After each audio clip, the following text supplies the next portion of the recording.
এখন যে আমি আল্লাহকে ভুলে আছি না, এবার আল্লাহ পাক রিমাইন্ডার দেন দুঃখ দিয়ে, কষ্ট দিয়ে, আযাব দিয়ে, সমস্যা দিয়ে, হোঁচট খাইয়ে আল্লাহ পাক আরো এই ক্লেশ, যন্ত্রণা, ব্যথা দিয়ে আপনাকে রিমাইন্ডার দেন।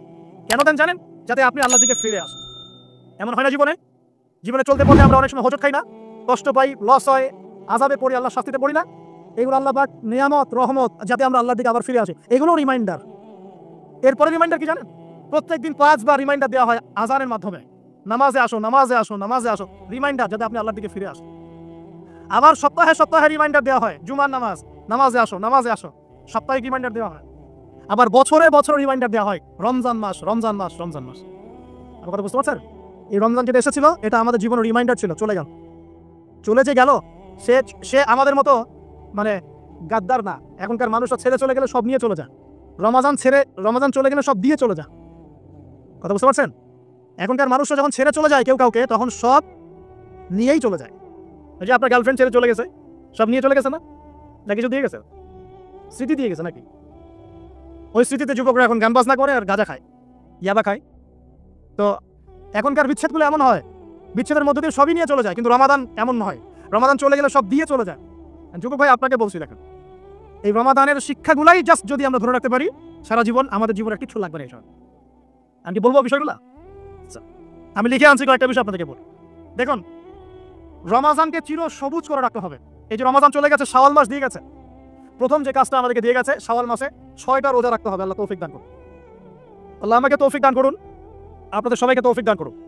নবীজি বলেছেন সাল্লাল্লাহু আলাইহি ওয়াসাল্লাম, রমজানের সওম রাখার পরে যে ব্যক্তি শাওয়ালের এই 6টা রোজা রাখবে, সে যেন সারা বছর রোজা রাখার নেকি পাবে।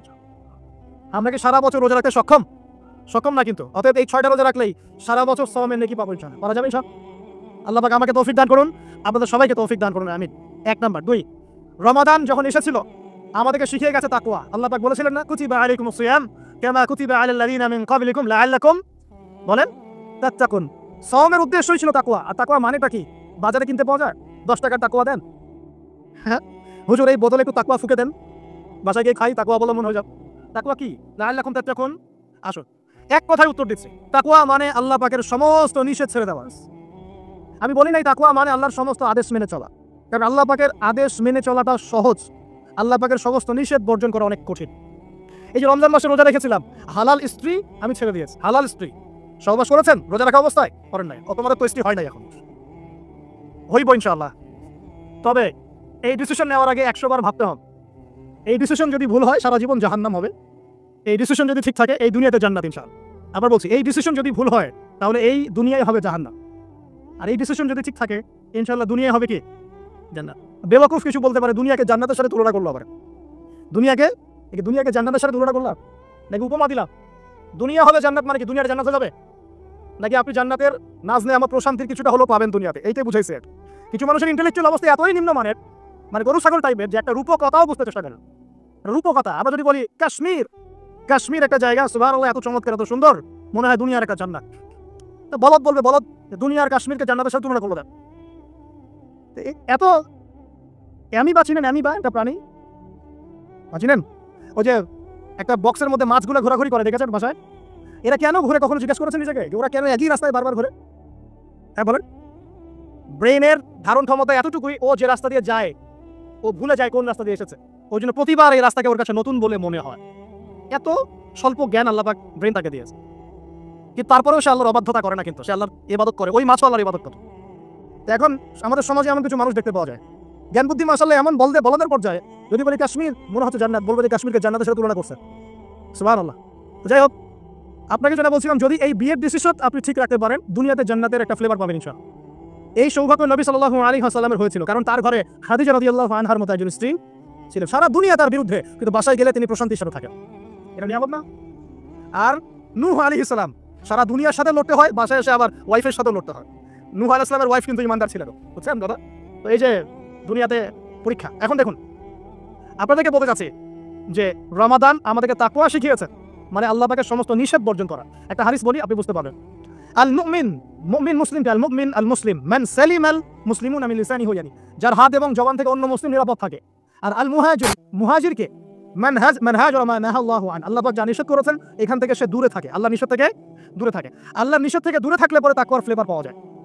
স্ত্রী ছিল হালাল, আমি ছেড়ে দিয়েছিলাম। পানি পান করা কি হালাল না হারাম? হালাল, কিন্তু রোজা রেখে ছেড়ে দিয়েছি। খাবার খাওয়া কি হালাল না হারাম? হালাল। রোজা রেখে ছেড়ে দিয়েছি, আল্লাহ পাকের হালালগুলো বর্জন করেছি, হারাম কি করতে পারবো? এই জিনিসটার নাম তাকওয়া। রমজান এই শিক্ষা দিয়ে যায় নাই ভাই? বলেন, রমজান এই তাকওয়ার শিক্ষা দিয়ে যায় নাই? অতএব এই শিক্ষাটাকে সারা বছর ধরে রাখবো ইনশাআল্লাহ। পারা যাবেন ইনশাআল্লাহ?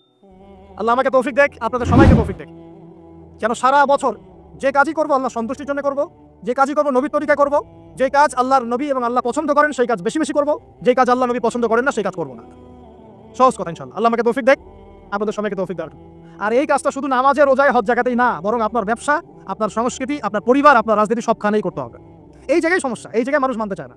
এই জায়গায় বাংলাদেশের মুসলমান এখন দুই ভাগে বিভক্ত হয়ে গেছে। একগুলো হচ্ছে মুনাফিক মার্কা, একগুলো মুমিন মার্কা। দুইটা মার্কা এখন স্পষ্ট হয়ে গেছে। মুনাফিক মার্কা কারা? নামাজ, রোজা, হজ জায়গাতে ইসলাম মানতে চায়, এখানে ইসলাম মানতে আমার কোনো আপত্তি নাই, কিন্তু জীবনের অন্যান্য ক্ষেত্রগুলো যেগুলো পড়ে আছে এখানে ইসলামের কথা বলতে আসেন না, খবরদার। সমস্যা এখানে। বিশ্বাস করেন, এদের জন্যই কবরের আযাব অপেক্ষা করছে। কবরের আযাব কেন? এমনি বলি নাই কথাটা। আব্দুল্লাহ বিন উবাই কি চিনেন নাকি? চিনেন? আব্দুল্লাহ বিন উবাইয়ের নাম শুনছেন? সূরা তাওবার অনেক বড় একটা অংশ একে কেন্দ্র করে আয়াত নাযিল হয়েছে। আব্দুল্লাহ বিন উবাই কে ছিল বলেন?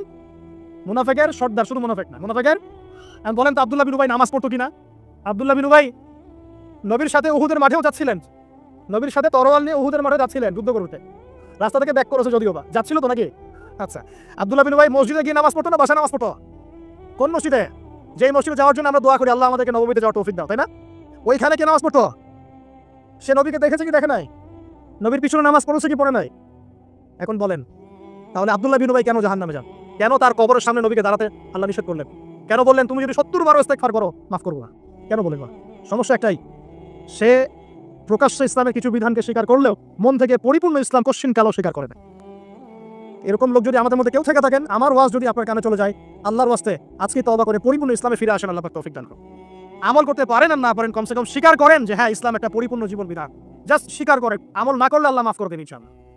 আল্লাহ যদি চান আমল না করলে আল্লাহ তাকে মাফ করতে পারেন, যার আকীদা স্পষ্ট আছে যে ইসলাম একটা পরিপূর্ণ জীবন বিধান। আল্লাহ আমাদেরকে বোঝার তৌফিক দান করুন। আর আমি এটা খুব ভালো করেই জানি যে এই বর্তমান বৈশ্বিক প্রেক্ষাপটে পরিপূর্ণ ইসলাম 100% পালন করা সম্ভব না। যত বড়ই বক্তব্য দিই না কেন, আমি যত বড় বড় কথাই বলি না কেন, না আমার পক্ষে সম্ভব না আপনার পক্ষে সম্ভব। চোখের সোনা বাঁচবেন কিভাবে বলেন? মেয়েদের ফেতনা বাঁচবেন কেমন করে বলেন? বলেন, সুদের ফেতনা কেমন করে বাঁচবেন বলেন? বলেন, সমাজে মারামারি, কাটাকাটি, রাহাজানি, ছিনতাই, হত্যা, ফেতনা তো শেষ নাই, আপনি বাঁচবেন কিভাবে 100%? এখানে সূরা তালাকের একটা আয়াত আমি আপনাকে বলতে চাই, এতে আপনি আশা পাবেন ইনশাআল্লাহ। সেটা কি? আল্লাহ পাক বলেছেন ফাত্তাকুল্লাহা মাসতাতা'তুম, হে মুসলিম মুমিনরা তোমরা সাধ্যমতো আল্লাহকে ভয় করে চলো, পারা যাবে ইনশাআল্লাহ। এরপরে বাকিটা আল্লাহকে বলবো, আল্লাহ আমি চেষ্টা করেছি, আমার ভাইরা চেষ্টা করেছে, আল্লাহ আমরা দিনের আমল করেছি, জ্ঞান অর্জন করেছি, দাওয়াতি কাজ করার চেষ্টা করেছি, আল্লাহ এতটুকু পেরেছি, বাকিটা তুমি মাফ করো। আল্লাহ মাফ করবেন ইনশাআল্লাহ। 99টা খুন করার পর যদি আল্লাহ মাফ করতে পারেন, একজন ব্যভিচারিণী মহিলাকে যদি আল্লাহ পাক এক কুকুরকে পানি পান করানোর জন্য মাফ করতে পারেন, আমাকে আপনাকে মাফ করতে পারেন না? অবশ্যই পারেন সাহেব। তবে চেষ্টাটা আল্লাহ পাক দেখবেন, আল্লাহ পাক আমাদেরকে চেষ্টা করার তৌফিক দান করুন। প্রিয় ভাই, 1 নম্বর রমাদান দিয়ে গেছে কি আমাদেরকে? তাকওয়া। কি দিয়ে গেছে ভাই? ছেড়ে দিব না সারা বছর ধরে রাখবো? তাকওয়া মানে আল্লাহর নিষেধগুলো পা বেঁচে বেঁচে চলা, আল্লাহর নিষেধ যেখানে সেখানে পা দেওয়া যাবে না, আল্লাহ তৌফিক দান করুন। আমি রমজানকে চিরসবুজ করে রাখবো ইনশাআল্লাহ, যেটাকে আমরা বলি এভারগ্রিন রমাদান। রমাদান হবে চিরসবুজ ইনশাআল্লাহ, সারা বছরই রমাদানের ফ্লেভার থাকবে ইনশাআল্লাহ। তখনই হবে জীবনটা কিসের মতো? হ্যাঁ, জান্নাতি মানুষের মতো ইনশাআল্লাহ। তখনই হবে জীবনটা জান্নাতি মানুষের মতো। 1 নাম্বার। 2, রমাদান দিয়ে গেছে প্রিয় ভাই আমাদেরকে আল্লাহর জন্য ত্যাগের শিক্ষা। 2 নাম্বার, আল্লাহর জন্য ত্যাগের শিক্ষা মানে রমাদান মাসে আমরা খাবার ছেড়ে দিয়েছি, স্ত্রী সহবাস ছেড়েছি, পানি ছেড়েছি, মিথ্যা কথা বলা ছেড়েছি, মাপে কম দেওয়া ছেড়েছি। কার জন্য ছাড়ছি ভাই এগুলা? মানুষের জন্য? স্ত্রী সন্তানের জন্য? সমাজে মানুষ আমাকে একটা বড় হাজি সাহেব ডাকবে এই জন্য? কার জন্য ছাড়ছি বলেন তো? এই যে আল্লাহর জন্য ত্যাগের মানসিকতা শিখিয়ে গেছে রমাদান, সারা বছর ধরে রাখবো ইনশাআল্লাহ। রাজি আছি? 1 নাম্বার, শাওয়ালে 6 রোজা রাখবো ইনশাআল্লাহ, সারা বছর রোজা রাখার সওয়াব পাবো। 2 নাম্বার, রমাদানের শিক্ষা ছিল তাকওয়া, সারা বছর তাকওয়া ধরে রাখবো ইনশাআল্লাহ। 3 নাম্বার, রমাদান শিখিয়েছে আল্লাহর জন্য ত্যাগের মহিমা, আল্লাহর জন্য আমরা ত্যাগ করা শিখবো, ছেড়ে দেওয়া শিখবো ইনশাআল্লাহ। আর আমি আমার ক্ষুদ্র জীবনে অভিজ্ঞতা থেকে দেখেছি ছেড়ে দেওয়ার মধ্যে সুখ আছে। মনে করেন কেউ আপনি গালি দিয়েছে, তো আপনি অনেস্ট, আপনি সৎ এবং আপনি কোনো অন্যায় করেন, আপনি মাজলুম, তারপরে আল্লাহর সন্তুষ্টির জন্য ছেড়ে দিলে, আচ্ছা ছাড়, কিছু দিয়েছে বা ওকে কিছু বললাম না, ছেড়ে। এই ছেড়ে দেওয়ার মধ্যে যে এত সুখ, এটা আপনি বুঝতে পারতেন। এই সুখটা উপলব্ধি করেছেন স্বয়ং রাসূল সাল্লাল্লাহু আলাইহি ওয়াসাল্লাম। মক্কা বিজয়ের দিন ওই যে বহু মানুষ এসে কি বলেছিল? কি বলেছিল? ভয়ে কাঁপছে যে রাসূল সাল্লাল্লাহু আলাইহি ওয়াসাল্লাম তাদেরকে আবার মৃত্যুদণ্ড দেন কিনা, আছে না? আল্লাহ নবী বললেন যে লা তাসরিবা আলাইকুমুল ইয়াউমা, তোমাদের উপর আজকে আমার কোনো অভিযোগ নাই, ওয়া আনতুম তুলাকা, তোমরা মুক্ত, যাও ছেড়ে দিন। এটা শান্তি।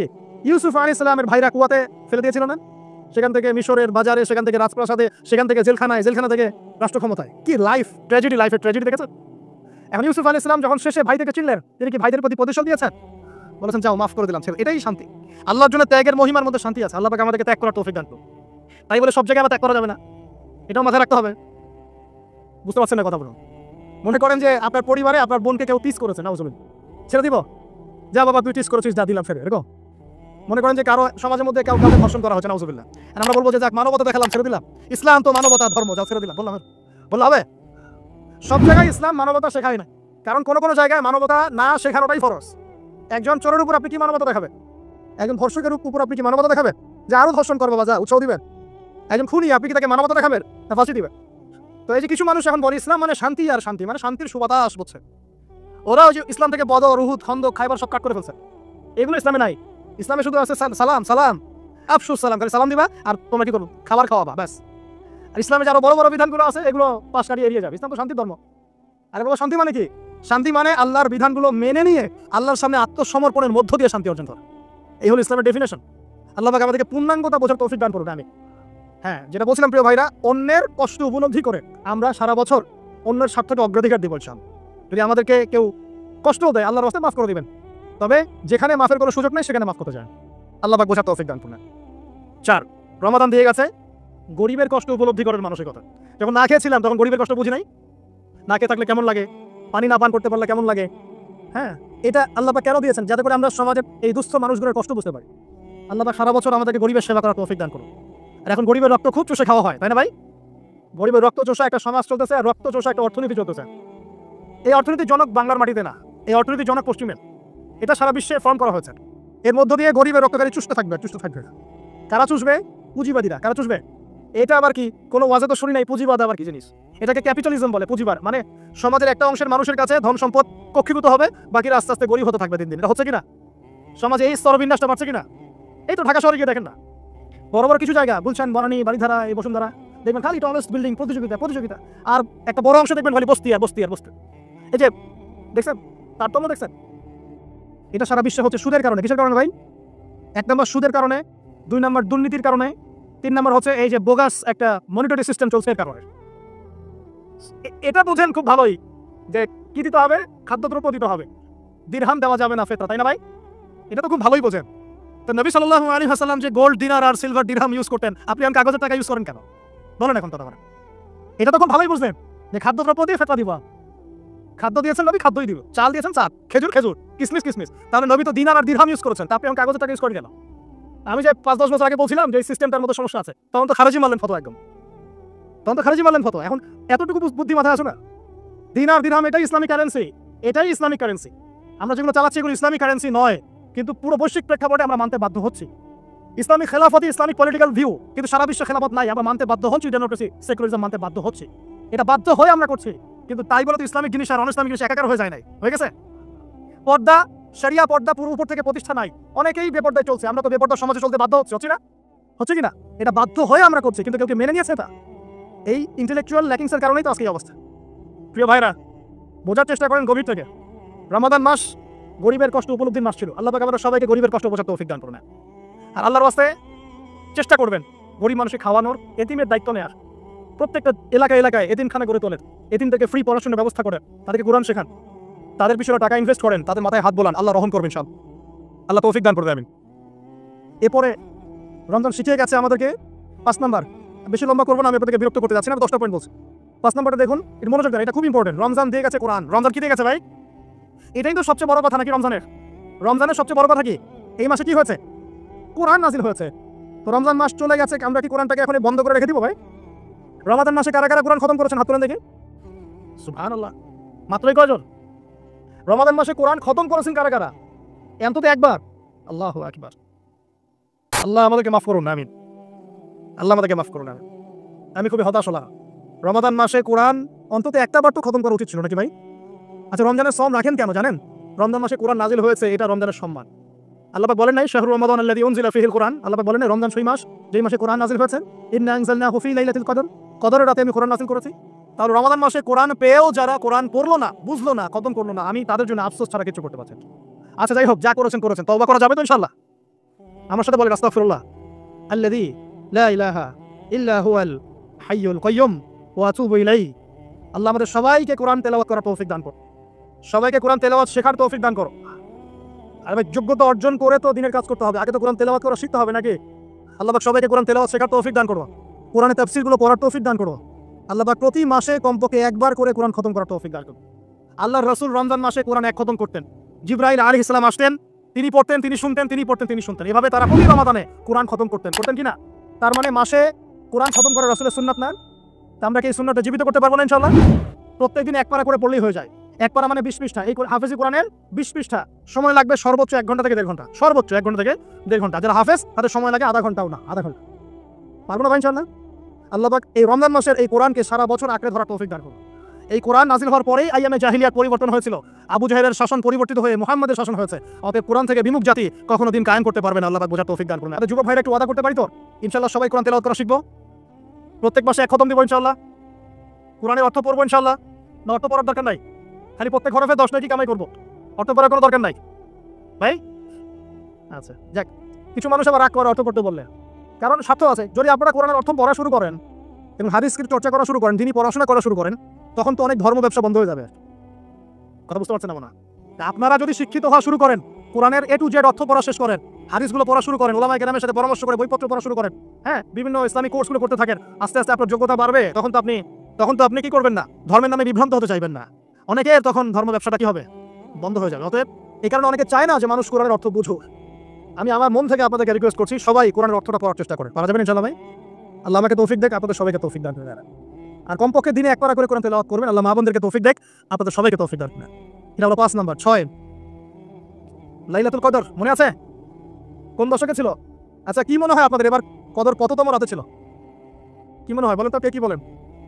বেজো তো জানি, কার কার মনে হয় 21 ছিল, কার মনে হয় 23, 27, 29, কার কার কি মনে হয়? আমি আমার জীবনে, এবার আমি আমার অভিজ্ঞতা বলি, আমার জীবনে এইরকম রমাদান আমি কখনো কাটাই না। আমার কাছে মনে হয়েছে এই রমজানেও আল্লাহ আমাদের প্রতি নারাজ হয়ে আছে। পুরো রমজান চলে যাচ্ছে, বৃষ্টি হচ্ছে না, এই সামান্য একটু বৃষ্টি, অথচ রমজান মাস আসার আগেই পরিবেশ ঠান্ডা হয়ে যেত না? আগে রমজান মাসে কন্টিনিউসলি বৃষ্টি হতো, স্পেশালি শেষের দশকে অনেক বৃষ্টি হতো, এবং বৃষ্টি ছিল একটা আলামত যেটা দেখে আমরা চিনতে পারতাম যেটা কদরের রাত হতে পারে। এবার চেনাই যাচ্ছে না, খেয়াল করে দেখেন নাই? গরম, আর আমরা তো ঢাকা ছিলাম, গরমের তীব্রতায় খাবার থাকা যাচ্ছে না, এসি থেকে বাইরে বেরিয়ে হওয়া যাচ্ছে না। আল্লাহ পাক নারাজ, ইস্তিসকার দোয়া করা হচ্ছে, বৃষ্টি হচ্ছে না। চিন্তা করতে পারেন? আর এমনও যুগ ছিল যে ওলামায়ে কেরাম, মানে দিনের যারা রিপ্রেজেন্টেটিভ আলেম ওলামা মুত্তাকি পরহেজগার ব্যক্তিরা আনাচে কানাচে দোয়া করতো, সাথে সাথে বৃষ্টির নামাজ শুরু। এমন ছিল না? শোনেন কেন হচ্ছে না? কারণ আমরা হয়তোবা এখনো সেই পর্যায়ে তাকওয়া, সেই পর্যায়ের আল্লাহ ভীতি এখন অর্জন করতে পারি নাই, যে আমরা দোয়া করলে সাথে সাথে কবুল হয়ে যায়। হয়তোবা আমাদের ভিতরে অনেক ত্রুটি আছে, এই ত্রুটিগুলো আগে দূর করতে হবে। আল্লাহ পাক তৌফিক দান করুন। আর আমার মনে হয় এমন অনেক মানুষ এই বাংলার জমিনে আছেন যারা যদি এই নামাজের সুযোগ পেতেন তাহলে তারা দোয়া করার সাথে সাথেই বৃষ্টি বসেন, কিন্তু তারা সুযোগ পাচ্ছেন না। এই একজন ছেলে বুঝতে পারছে কথার অর্থটা কি।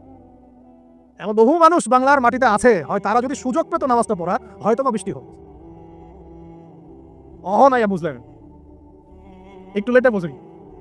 আচ্ছা, বাংলাতে এমন অনেক মানুষ আছে যারা নীরবে নিভৃতে তাহাজ্জুদ আল্লাহর কাছে এত কান্নাকাটি করে, এত আমল করে, এত পরহেজগার মানুষ, তাদের দোয়ার বদৌলতে অনেক কিছু হয়। এটা আপনারা বিশ্বাস করেন? বিশ্বাস করতে হয়। আল্লাহ পাকের এই বান্দারা দুনিয়াতে আছে বলেই বহু কিছু হয়। আল্লাহর অনেক আযাব গজব আল্লাহ পাক উঠিয়ে নেন। আর এখন যে অবস্থা হয়েছে, আমরা সবাই বেশিরভাগই, আমরা সবাই বলবো না, বেশিরভাগই আমরা সুবিধাবাদী মুসলিম হওয়ার চেষ্টা করছি। ইসলামের যে অংশগুলো পালন করলে খুব মজা লাগে এগুলো আমরা পালন করতে চাই, যেগুলো পালন করলে সমস্যা হতে পারে আমরা গায়ে দাগ লাগতে দিতে চাই না। মানে আমি চলবো ঠিক, গায়ে যেন একটা আচরণ না লাগে, কেউ ভালো মন্দ না বলে, গালিগালাজ না করে, সুন্দর মতো চলবো আর। অথচ এই সুন্নত নবী সাল্লাল্লাহু আলাইহি ওয়াসাল্লামের তাকদীরও জোটে থাকে, বুঝেছে? বুঝতে হবে। আল্লাহ পাক আমাদের সবাইকে পরিপূর্ণ কোরআন সুন্নাহ ফলো করার তৌফিক দান করুন, আমিন। এই লাইলাতুল কদর নিয়ে কথা বলছিলাম, এটা পাওয়ার জন্য ইতিকাফ করেছিলাম কিনা? অনেকে করেছেন। রাত জেগেছেন কিনা? এই যে রাত্রি জাগরণ করার যে ব্যাপারটা, এটা কি রমজানের শিক্ষা? রমজানের ছেড়ে যাওয়া একটা চেতনা কেমন? রাত জাগরণের মধ্য দিয়ে আল্লাহকে পাওয়া যায়। তারাবি পড়েছেন, তাহাজ্জুদ পড়েছেন না? এই তাহাজ্জুদে আপনি আল্লাহর কাছে চেয়েছেন, দোয়া করেছেন, আল্লাহকে ডেকেছেন, জিকির করেছেন, তখন আল্লাহর সাথে আপনার একটা গভীর সম্পর্ক ছিল না? এই সম্পর্ক রমজান যাওয়ার সাথে সাথে কি বন্ধ করে দিব, না সারা বছর ধরে রাখবো ইনশাআল্লাহ? আচ্ছা, 7 নাম্বার ভাই, রমাদানে আল্লাহ রাব্বুল আলামিন আমাদের অনেককেই কিন্তু তারাবি পড়ার তৌফিক দিয়েছেন, দেন নাই? এখন তারাবি এবং নামাজের বিষয়টা কেমন ছিল? আমরা একটা ঐক্যবদ্ধভাবে কাজ করেছি না? একসাথে সবাই মিলে তারাবি পড়েছি, একসাথে আমরা সালাত পড়েছি। এই রমজানের এই যে ঐক্যের শিক্ষাটা, এই শিক্ষাটা কিন্তু রমজান চলে যাওয়ার সাথে সাথেই আমরা আবার বিভক্ত হওয়া শুরু করি। আমরা এই তারাবি, সালাত, জামাতে সালাত, সাদাকাতুল ফিতর, ঈদের জামাত, এগুলোর মধ্যে একটা শিক্ষা নিব, সেটা হলো ঐক্যের চেতনা। কিসের চেতনা ভাই? আমরা সমাজের মধ্যে একটা ঐক্য নিয়ে আসার চেষ্টা করবো। আল্লাহ পাক তৌফিক এনায়েত করুন, বলি আমিন। 8 নাম্বার, রমজান মাসে আমরা যাকাত দিয়েছি অনেকে, সাদাকাও করেছেন অনেকে, দান সাদাকা বেশি বেশি করেছেন, যাকাত দিয়েছেন, সাদাকাতুল ফিতর দিয়েছেন, মাশাআল্লাহ। এই কাজগুলো কেন করেছেন? যাতে সাদাকার মধ্য দিয়ে আমাদের গুনাহগুলো মাফ হয়ে যায়। আল্লাহ পাক আমাদেরকে এই সাদাকার ওসিলায় কাল কিয়ামতে মাফ করেন, আরো সে ছায়া ছায়া দেন এবং জান্নাত দান করেন। এই দান সাদাকার সিলসিলাটা, বেশি বেশি দান সাদাকার সিলসিলাটা সারা বছর চালু রাখতে হবে, আল্লাহ পাক তৌফিক না করুন। আর এই দান করার সময় খেয়াল রাখবেন দানের টাকা কোথায় যাচ্ছে, খেয়াল রাখবেন আপনার দানের টাকা যাচ্ছে কোথায়, খেয়াল রাখতে হবে। দান কোথায় করবেন খেয়াল রাখবেন, কোন জায়গায় দান করলে আপনার দানটা সঠিকভাবে ইউটিলাইজ করা হবে এবং ইসলামের পথে এটা কাজে লাগানো হবে, এটা খেয়াল রাখবেন আপনার দানটা সঠিকভাবে ব্যয় হচ্ছে কিনা। এই জন্য আমি পরামর্শ দিই, আগে আপনি আপনার আত্মীয়দের হক আদায় করুন, গরিব আত্মীয় স্বজনকে বেশি বেশি দান করার চেষ্টা করেন, তাদেরকে যাকাত দেওয়ার চেষ্টা করেন। এরপর ফি সাবিলিল্লাহ, দিনের কাজগুলো যেগুলো হয়, দিনের মসজিদ, দিনের মাদ্রাসা, দিনী মেহনত, দিনী অ্যাসোসিয়েশন, দিনী কোনো প্রজেক্ট, এগুলোতে আপনি বেশি বেশি দান খরচ করার চেষ্টা করেন। আল্লাহ পাক তৌফিক দান করুন। 8 নম্বর, 9 তারাবি, তাহাজ্জুদ নামাজ, এগুলো আমাদের ঐক্যের চেতনা শিখিয়েছে। আমরা শাওয়াল মাস আসার সাথে সাথে যেন এগুলো ভুলে না যাই। এবং ওই যে প্রথমে বলেছিলাম যে রমাদান মাসে কেবলা পরিবর্তন হয়েছে, একটা নতুন জাতির উত্থান ঘটেছে, মানে ইহুদি খ্রিস্টান জাতির সাথে আমরা বিচ্ছেদ ঘোষণা করেছে। এখন সারা বছর আমরা যেন তাদের কৃষ্টি কালচারগুলো ফলো করা শুরু না করি। কেবলা পরিবর্তনটা মানে কি? মানে ওদের সাথে আমরা চলবো না, আমরা নতুন কেবলা নিয়ে এসেছি, নতুন জাতি আমাদের। এখন আমরা কি আমাদের জীবনের বিভিন্ন ক্ষেত্রে আমরা কি ওদের আদর্শ, ওদের নীতি, ওদের রীতি এগুলো ফলো করতে পারি? পারি না। যদি কেউ করি তাহলে কেবলা পরিবর্তনের অর্থ আমরা বুঝতে পারি নাই। এটা আমাদের খুব ভালো করে আয়ত্ত করতে হবে। আর সর্বশেষ যে কথাটা বলতে চাই সেটা হলো, রমাদান মাসে ওই যে বদরের যুদ্ধ হয়েছিল, মনে আছে?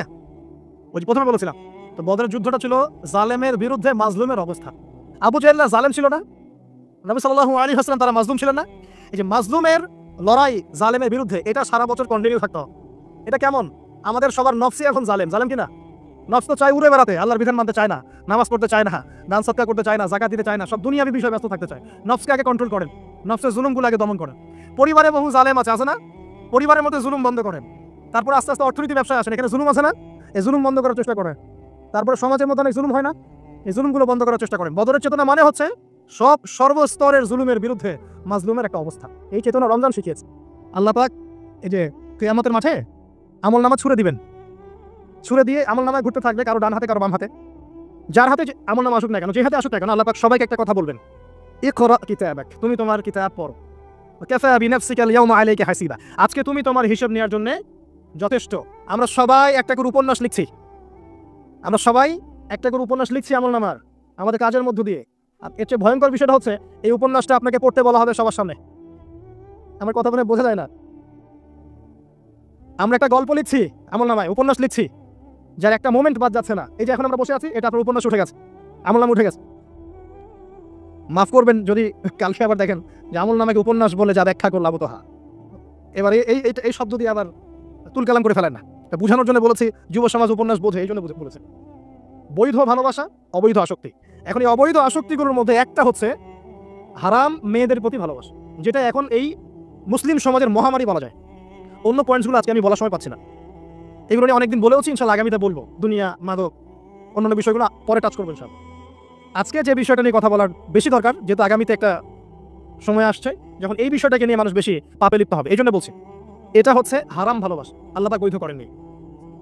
এমনকি কথা বলার সময় আল্লাহ পাক বলেছেন একজন গায়রে মাহরাম মেয়ে যেন পর্দার আড়াল থেকে কথা বলে, কিছু চাইতে হলে যেন পর্দার আড়াল থেকে চায় এবং গলার ভয়েসটা যেন কর্কশ হয়। আল্লাহ লিমিটেশনগুলো দেখেন আর বাস্তবতা দেখেন।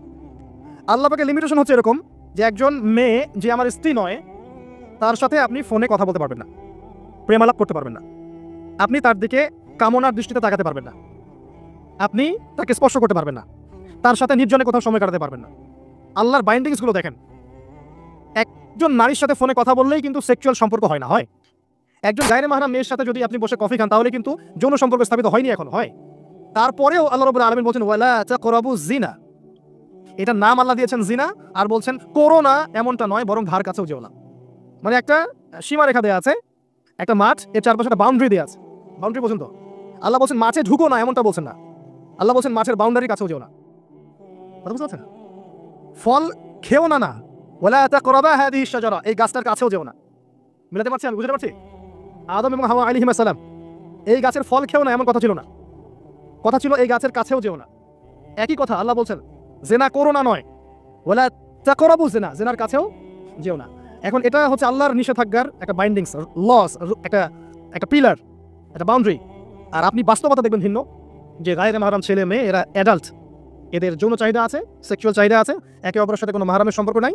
এরা পড়াশোনার নামেই হোক, চাকরি বাটির নামই হোক, ভ্যালেন্টাইন্সের নামই হোক, যে কোনো নামই হোক, এরা একে অপরের সাথে মিলেমিশে একাকার।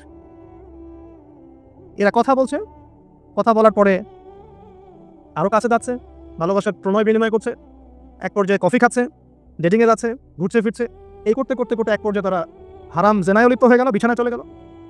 এই সম্পর্কের পর দেখা যায় সম্পর্ক ব্রেকআপ, শেষ।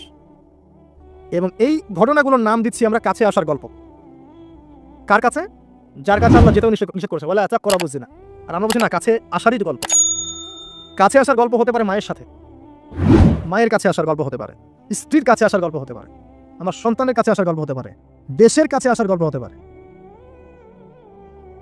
কিন্তু হারাম জেনার কাছে আসার কোনো গল্প হতে পারে না। কি হতে পারে? জাহান্নামের উপন্যাস হতে পারে। কি হতে পারে? জাহান্নামের আমল নামার একটা উপন্যাস হতে পারে। উপন্যাস বোঝেন না? আল্লাহ পাক এই যে কিয়ামতের মাঠে আমল নামা ছুড়ে দিবেন, ছুড়ে দিয়ে আমল নামায় ঘুরতে থাকবে, কারো ডান হাতে কারো বাম হাতে।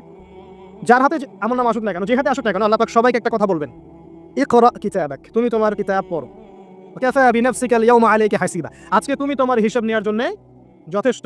আমরা সবাই একটা করে উপন্যাস লিখছি, আমরা সবাই একটা করে উপন্যাস লিখছি আমল নামার, আমাদের কাজের মধ্য দিয়ে।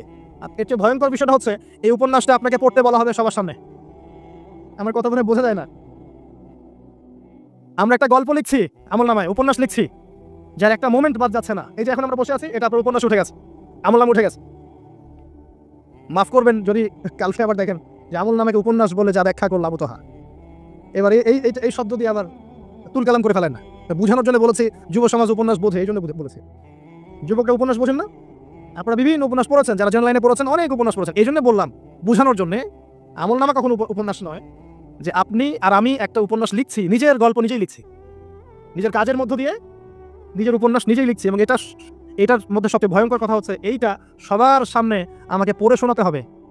আমরা কি পারবো এই জেনা, এই মাদক, এই পর্নোগ্রাফি, হারাম, জুয়া, ক্যাসিনো, অন্যায়, অত্যাচার, বেনামাজি, দুর্নীতি, ঘুষ, সুদ, এগুলোর সব কথা সবার সামনে পড়ে শোনাতে?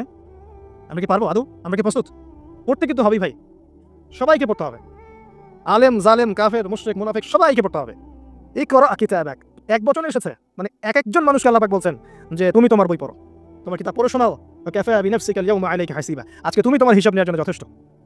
আল্লাহ পাক আমাদেরকে কথার গভীরতা বোঝার তৌফিক দান করুন। এই হারাম জিনিসগুলোর মধ্যে সবচেয়ে ডেঞ্জারাস এই ফ্রি মিক্সিং। ফ্রি মিক্সিং কি জিনিস? একজন বেগানা মেয়ে একজন বেগানা ছেলের সাথে মিক্স ঘুরবে। এখন আপনি কথাগুলো মনে হচ্ছে রূপকথার মতো মনে হবে, কারণ বাস্তবতার সাথে কোনো মিল নাই।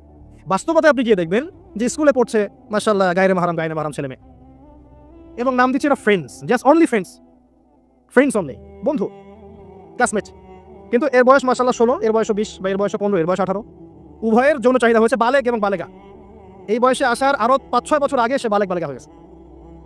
এবং তারা কিন্তু আলাদা আলাদা সেকশনে পড়ছে না। এমন যদি হতো মেয়েদের আলাদা স্কুল, মেয়ে টিচার, মেয়েরা পড়ছে, কোনো সমস্যা নেই, টোটালি বৈধ এবং সুন্দর, ভালো সিস্টেম। ছেলেদের আলাদা স্কুল কলেজ, ছেলেরা আলাদা পড়ছে, আলাদা, কোনো সমস্যা নেই। সমস্যা কোথায়? যখন এক ছাদের নিচে আমি সবাইকে বসিয়ে দিয়েছি এবং এরা একে অপরের সাথে মিক্স করছে। মিক্স, যেখানে আল্লাহ বলছেন কাছেও যেও না, এরা কথা বলছে, নোটে চেঞ্জ করছে, একে অপরের সাথে গ্রুপ স্টাডি করছে, কফি খাচ্ছে, দেখা সাক্ষাৎ করছে, ডেটিং করছে, একে অপরের সাথে যৌন মিলনও করছে, একে অপরের সাথে বসে পর্ন দেখছে, যৌন মিলন করছে, সেক্সুয়াল সম্পর্ক স্থাপন করেছে। এবং মানুষ বুঝাচ্ছে এদেরকে এই সম্পর্কটা বৈধ, ভালো সম্পর্কটা পবিত্র, পরে বিয়ে করে নিলে হয়ে গেল। এই হচ্ছে এটা বাস্তবতা। বাস্তবতার সাথে ওয়ালা তাকরাবু জিনা আয়াতের কোনো মিল আছে? বাস্তবতা এক জায়গায়, কোরআন এক জায়গায়। এরপরে দাবি করছে আমরা মুসলিম, স্টিল আমরা দাবি করছি আমরা মুসলিম। এবং এই ফ্রি মিক্সিং এর ফলে শত শত যুবক যুবতীর ইজ্জত চলে গেছে। শত শত না, সংখ্যাটা সহস্র লক্ষ হবে, আরো বেশি হতে পারে, আল্লাহু আ'লাম। এগুলো তো প্রকাশ্য, গোপনে যে কত কি হচ্ছে আপনি তো জানেন না। যে সন্তান, যে মেয়েটাকে আপনি ছোট মনে করছেন, অলরেডি যে সে কতগুলো ছেলেকে এভাবে ছেলে বদল করতে করতে করতে করতে করতে করতে জায়গায় আসছে আপনি জানেনই না। যে ছেলেটাকে আপনি ছোট মনে করছেন, এই যে কতগুলো গার্লফ্রেন্ড চেঞ্জ করতে করতে জায়গায় আসছে আপনি জানেন না। এবং এগুলোকে সে মনে করছে পবিত্র সম্পর্ক, কোনো সমস্যা নাই। কোনো কোনো ক্ষেত্রে দেখা যায় হিন্দু মুসলিম তারও প্রেম করছে, বন্ধু বান্ধব, এবং তার কনসেপ্টটা হচ্ছে এমন যে সমস্যা নাই, পরে বিয়ে করে নিব, এটা চলছে। এবং এদেরকে আমরা উস্কে দিব এভাবে যে 14 ফেব্রুয়ারিতে তোমরা অবাধে মেলামেশা করতে পারো, কোনো সমস্যা নেই, বরং এটা হচ্ছে তোমাদের মত প্রকাশের স্বাধীনতা। এবং আমরা এটাও বুঝাবো ওদেরকে যে যারা এগুলোর বিরুদ্ধে বলবে তারা মৌলবাদী, তারা সমাজের উন্নতি, অগ্রগতি, প্রগতি চাচ্ছে না। তারা চাচ্ছে না তোমরা এগিয়ে যাও, বরং তারা তোমাদেরকে পিছিয়ে দিতে চাচ্ছে। কোথায় এগিয়ে নিচ্ছি আমরা এদেরকে? আমি জানি কোথায় নিচ্ছেন, এক্স্যাক্টলি বলতে পারবো কোথায় নিচ্ছেন। ইলাল নার, জাহান্নামের দিকে, জাহান্নামের দিকে এগিয়ে নিচ্ছেন, আর কোনো দিকে না। আসেন, এই মিক্সিংটা এখানে শেষ হলো না। এরপরে যখন সে কলেজ লাইফে গেল, সেখানেও দেখবেন সেম দৃশ্য, একই অবস্থা। দেখা যায় কলেজে মাঝে মাঝে আন্দোলন হয় না? আন্দোলনে দেখবেন যে ছেলে মেয়ে একসাথে, ছেলের কাঁধে মেয়ের কোলের মধ্যে ছেলে মাথা দিয়ে স্লোগান দিচ্ছে, মনে হচ্ছে যেন স্ত্রী। সুবহানাল্লাহ। হ্যাঁ, দেখবেন বিভিন্ন আন্দোলনের সময় দেখবেন কলেজ বিশ্ববিদ্যালয়গুলোতে, আমরা তো পড়েছি, আমরা তো বলতে পারবো, আন্দোলন হচ্ছে, বান্ধবী বসে আছে, বান্ধবীর কোলে মাথা দিয়ে বন্ধু, মনে হচ্ছে জানো স্ত্রী না পাবলিক প্রপার্টি, আল্লাহ ভালো জান। পাবলিক প্রপার্টি যে কেউ ভোগ করতে পারে। এটা কলেজে শেষ থাকলো না, ইভেন স্কুল কলেজের মধ্যে দেখবেন যে আপনি টিচার একজন পড়াচ্ছেন, পুরুষ টিচার, এর চারপাশে মেয়েরা গোল করে বসে আছে ব্যাচ, পুরুষ টিচার মেয়েদের ব্যাচ পড়াচ্ছেন, মেয়েরা সবাই তার গায়ের মারাম। দর্শনটা এখানে এরকম না, এরা তো আমার মেয়ের মতো, জাস্ট এভাবে, তুমি তো আমার মেয়ের বয়স। কথা বুঝতে পারছেন? তুমি তো আমার মামনির মতো, আর ওই মেয়েকে বোঝানো হচ্ছে টিচার তোমার বাবার মতো। একটা পুরুষ টিচার, চারপাশে মহিলা, মেয়েরা বসে আছে, সবাই অ্যাডাল্ট, সবার সাথে তার বিয়ে জায়েজ, সবার সাথে তার বিয়ে শরীয়তসম্মতভাবে জায়েজ। তারপরে একটা ফিলোসফি দর্শন ঢুকিয়ে দিয়ে তুমি তোমার মেয়ের মতো, অহরহ মেয়েদের ইজ্জত হারাচ্ছ, অহরহ। আপনারা সেকুলার পত্রিকাগুলো এবং মিডিয়াগুলো ঘাটতে থাকেন, দেখেন কি পরিমাণে ছাত্রীদেরকে টিজিংটা বেড়েছে, কি পরিমাণে বেড়েছে। এমন অনেক ছাত্রী আছে, আমি বিভিন্ন রাষ্ট্রের নিউজ দেখি যে টিচাররা, একটা স্কুলের টিচাররা মিলে প্রাইমারি স্কুল থেকে শুরু করে হাই স্কুল পর্যন্ত অসংখ্য ছাত্রীকে রেপ করেছে, ভিডিও ধারণ করেছে, এখানে মহিলা টিচাররা ইনভলভ ছিলেন, এমন নিউজ এসেছে। এবং অ্যাসিড দিয়ে মুখ ঝলসে দেওয়ার ভয় দেখিয়ে কাজ করা হয়েছে দীর্ঘদিন ধরে, ভয়ে মেয়েরা কিছু বলতে পারে নাই। আবার সেদিন একটা রেপিস্টের ক্রাইম দেখলাম, র্যাব ধরেছে, র্যাবের অফিসার যিনি ব্রিফ করছেন তিনিও অবাক যে আমরা অবাক হয়ে গেছি এর ঘটনা দেখে। সে রেপিস্ট কিন্তু মুসলিম না, ভাগ্যিস সে অন্য ধর্মের না, যদি মুসলিম হতো তাহলে এটা নিয়ে আবার প্রচারণা শুরু হয়ে যেত। আমি তার ধর্মের নাম বলবো না, আমি জানি তার ধর্ম এটা শিক্ষা দেয় না, যেভাবে ইসলাম এটা শিক্ষা দেয় না, অন্য ধর্ম এটা শিক্ষা দেয় না। সে কি করেছে, রেপ করার পরে মেয়ে যেন গর্ভবতী না হয়, সে সেভাবে তার শারীরিক একটা মানে মেডিকেল ট্রিটমেন্ট করিয়েছে। আমি জানি না আসলে, আমি এইসব বিষয়ে খুব একটা ভালো জানি না। এমন কিছু পদ্ধতি এখন নাকি বের হয়েছে যে যৌন সম্পর্ক স্থাপন করলেও কনসেপ্ট করবে না, ছেলে তার মধ্যে সেটা করিয়েছে, যাতে সে গণহারে রেপ করতে পারে একটার পর একটা, কেউ প্রেগনেন্ট না হয়।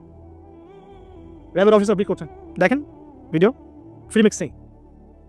যেখানে যাবেন, কলেজে আপনি যাবেন, আবার দেখবেন কখনো কখনো যে ছেলেদের ব্যাচ পড়াচ্ছে মহিলা টিচার,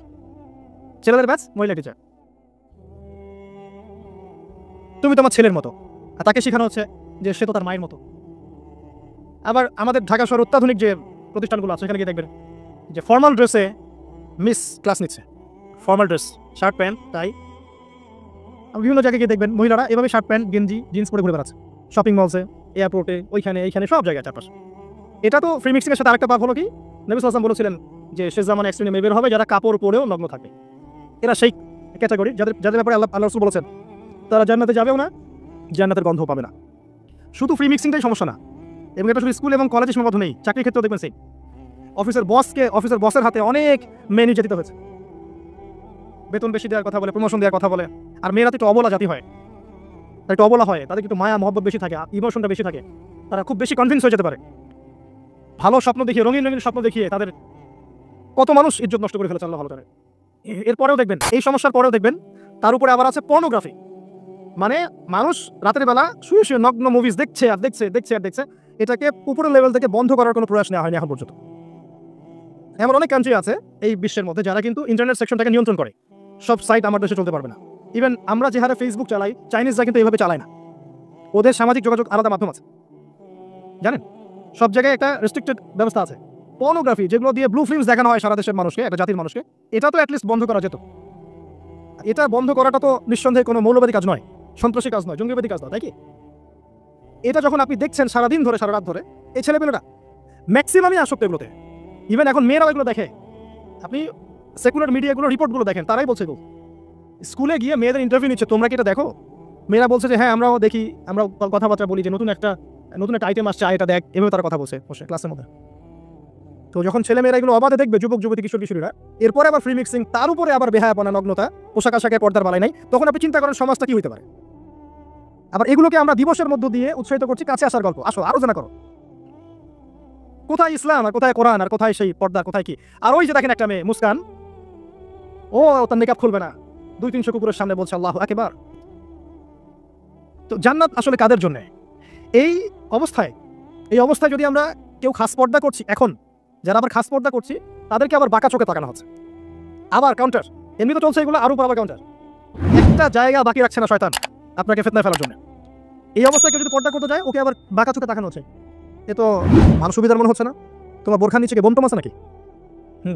সাইকোলজিক্যাল এখন বোরখা পরে যাচ্ছে স্কুল কলেজে, টিচাররা কেমন করছে, তার সাথে কেমন যেন আচরণ করছে, এটা কেন করছো? মুখটা খোলো, না পরীক্ষা দিতে দিব না। এগুলো চলছে। এরপরেও আরও আছে বিভিন্ন beauty contest, media, movies, cinema, এইসবের মধ্য দিয়ে ঘরে ঘরে ঢুকিয়ে দিয়েছি যে এই ফ্রি মিক্সিং, বেহাপনা, নগ্নতা, এটাই প্রগতি, এটাই উন্নতি, এটা অগ্রগতি। ইভেন আমাদের ছোট ছোট বাচ্চারা এগুলো দেখে দেখে বড় হচ্ছে এখন, জানি না ওরা আবার কোন জেনারেশন হয় আল্লাহ বলেন। এর উপরে এসেছে সেলফি এবং ছবি ভিডিওর একটা বুদ্ধি প্রতিবন্ধী জেনারেশন। একটু হলেই সেলফিস, ফেসবুকে আপলোড, আবার টিকটক, আবার ইউটিউবিং, আবার নিজে নিজেই হাসে, নিজে নিজে ছবি তোলে। আর অনলাইনটা অ্যাভেলেবল হয়ে গিয়ে সবার হাতে হাতে স্মার্টফোন যখন গিয়েছে তখন এগুলো আপলোডিংটা খুব বেশি হচ্ছে। আপলোডিং, আগে ঘটনা ঘটতো সবাই জানতে পারতো না, এখন ঘটলে সারা দুনিয়ার মানুষ এক মুহূর্তে জেনে ফেলে। তখন একটা খারাপ ভিডিও সবার হাতে হাতে ঘরে ঘরে। এবার এই হারাম ভালোবাসা, এটা ভালোবাসা বলার অপরাধ হবে, এই হারাম প্রবৃত্তির এই নগ্ন দাসত্ব, এই দাসত্বটাকে ভালোবাসার নাম দিয়ে আল্লাহর নাজিলকৃত পবিত্র ভালোবাসাকে চ্যালেঞ্জ করা হয়েছে এবং বিভিন্ন মানুষ, সমাজের বিভিন্ন শ্রেণীর মানুষকে এই হারামের দিকে ধাবিত করা হয়েছে যাতে সবাই জান্নাতের কাছে না বরং জাহান্নামের কাছে আসতে পারে। এই হলো অবস্থা। এখন এই অবস্থায় আল্লাহ রাব্বুল আলামিন মুমিনদের জন্য সলিউশন দিয়েছেন সূরা নূরের মধ্যে, কুল লিল মুমিনিন ইয়াগুদ্দুনা মিন আবসারিহিম ওয়া ইয়াহফাযু ফুরুজাহুম। এটা পড়ে আছে আপনার কোরআনে। মুমিন পুরুষদেরকে আপনি বলুন, হে নবী, তারা যেন চক্ষু নিচু রাখে এবং তাদের লজ্জাস্থানের হেফাজত করে। মুমিন নারীদেরকে আপনি বলুন যেন তারা তাদের লজ্জাস্থানের হেফাজত করে, চোখ নিচে রাখে এবং তারা এই মানুষদের ছাড়া অন্য কারোর সামনে যেন না যায় এবং জিনাত, হিজাব তারা যেন অবলম্বন করে। এটা আল্লাহর আদেশ। Only Quran or only hadith and only Islam can solve this problem. কোরআন, সুন্নাহ এবং ইসলাম ছাড়া কেউ এই সমস্যা সলভ করতে পারবে না। এখানকার সলিউশন এগুলা। প্রথমত তারবিয়াত দিতে হবে ছোট থেকেই, তার উপরে নিয়মিত ইমানের চর্চায় রাখতে হবে, তার উপরে ছেলে মেয়েদেরকে পর্দা বোঝাতে হবে, ছোট থেকেই মেয়েদেরকে পর্দায় রাখতে হবে। তারপরেও যদি বড় হয়ে এদের মধ্যে খারাপ চিন্তা আসে চোখ নিচু করতে হবে, যেগুলো অশ্লীল সেগুলোর ধার কাছে যাওয়া যাবে না। দ্রুত এদের বিয়ের ব্যবস্থা করতে হবে যাতে ওরা পবিত্র লাইফ লিড করতে পারে। তারপরে দেখবেন আস্তে আস্তে কিছুটা হলেও, 100% না হলেও কিছুটা হলেও আপনি ফিতনা থেকে দূরে রাখতে পারবেন। আর যত বেশি এই ভোগবাদী, বস্তুবাদী এই পশ্চিমাদের ধাঁচে আপনি সন্তানকে গড়ে তুলবেন, কাছে আসার নাম দিয়ে জেনা করাবেন, ফ্রি মিক্সিংয়ে নেবেন, পর্নোগ্রাফিকে অবাধ লাইসেন্স দিয়ে দিবেন, মাদকাসক্ত ওই যুব সমাজকে ফেরানোর কোনো পথ পদ্ধতি অবলম্বন করবেন না, হিজাবের প্রতিবন্ধকতা করবেন, তত বেশি সমাজ আস্তে আস্তে আস্তে আস্তে অধঃপতন, অতল তলে যেতে থাকবে। এখন সার কথা হচ্ছে, অ্যাজ এ মুসলিম, যেহেতু এটা খ্রিস্টানদের উৎসব, উইকিপিডিয়া ঘেটে দেখেন এটা খ্রিস্টানদের ধর্মের সাথে সম্পৃক্ত একটা উৎসব। তারা কি করবে, বুদ্ধিস্টরা কি করবে, অন্য ধর্মের মানুষরা কি করবে, সেটা আমাদের দেখার দরকার নেই। কিন্তু অ্যাজ এ মুসলিম ফ্যামিলি আমরা যেন আমাদের সন্তানদেরকে এই দিনে বাসা থেকে বের হতেও না দেই এবং এই দিন উপলক্ষে যত পণ্যের ছাড় আসবে কোনো পণ্য কিনবেন না, টোটালি ইকোনমিক্যালি বয়কট করে দিবেন। এর পিছনে শুধু জেনা উস্কিয়ে দেওয়াই উদ্দেশ্য ছিল না, উদ্দেশ্য ব্যবসাও ছিল, এর পিছনে ব্যবসা ও বিজনেস উদ্দেশ্য ছিল। আর এদের চরিত্র আল্লাহ পাক উন্মুক্ত করেছেন সূরা নূরের মধ্যে।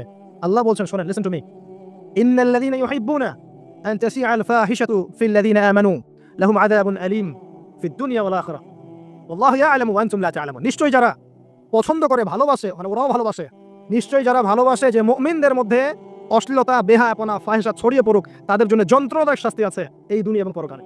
আর এরা কারা? ওয়াল্লাহু ইয়া'লামু ওয়া আনতুম লা তা'লামুন। আল্লাহ ভালো জানেন, তোমরা সেটা জানো না। আল্লাহ বলেন, ইয়া আইয়ুহাল্লাযীনা আমানু, হে মুমিনগণ, লা তাত্তাবিউ খুতুওয়াতিশ শাইতান, এই শয়তানদের ইত্তেবা করো না, এই জিনা মানুষ শয়তানদের ইত্তেবা করো না। কারণ যে ব্যক্তি তার ইত্তেবা করবে, ওয়া মান ইয়াত্তাবিউ খুতুওয়াতিশ শাইতান ফাইন্নাহু ইয়া'মুরু বিল ফাহশাই ওয়াল মুনকার, যে ব্যক্তি শয়তানের ইত্তেবা করবে, শয়তান তাকে ফাহেশা কাজ এবং মুনকার কাজের দিকে নিয়ে যাবে, ধাবিত করবে। আল্লাহ পাক আরো বলেছেন যে ওয়ালাউলা ফাদলুল্লাহি আলাইকুম, যদি তোমাদের উপরে আল্লাহর রহমত, অনুগ্রহ, ফাদল না থাকতো, ও রাহমাতুহু, তার রহমত না থাকতো, মা যাকা মিনকুম মিন আহাদিন আবাদা, তোমাদের মধ্যে কেউ কোশ্চিনকালেও পবিত্র হতে পারতো না। এটা আল্লাহর অনেক দয়া যে আল্লাহ পাক আমাদের প্রতি দয়া করেছেন, রহম করেছেন, তওবা করে পবিত্র হওয়ার পথ করে দিয়েছেন। আল্লাহ পাক